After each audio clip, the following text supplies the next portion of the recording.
Medina চার্টারে কথা ছিল সব ধর্মের মুসলিম, মুশরিক, ইহুদিরা মিলে মদিনাকে রক্ষা করবে। কিন্তু তৃতীয় হিজরিতে যখন উহুদের যুদ্ধ শুরু হলো, সবার কথা ছিল যেই আক্রমণ করে আমরা মদিনাকে বাঁচাবো। কিন্তু কুরাইশরা যখন অ্যাটাক করলো, ইহুদিরা আর আসে না। বিষ্ণু বললেন, ওহে ইহুদিরা, তোমরা না চুক্তি করলে আমার সাথে যে মদিনা বাঁচাতে সবাই ঝাঁপিয়ে পড়বো, আসো। একটা ইহুদিও বেরোয় না, একজন ছাড়া, তার নাম মুখাইরিক। বাহাদুরের মতো ঘোড়সাওয়ার হয়ে বেরিয়ে গেলেন এবং বললেন, গোটা ইহুদি সাম্রাজ্যের একজনও যদি না আসে, আমি মুখাইরিককে কেউ ঘরে আটকে রাখতে পারবে না।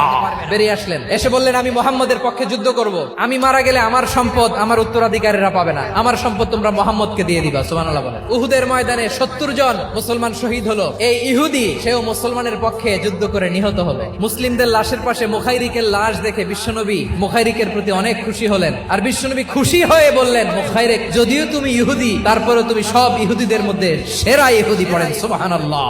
আমার নবী ইহুদিকেও সম্মান দিতে কার্পণ্য করে নাই। আওয়াজ করে বলেন আল্লাহু আকবার।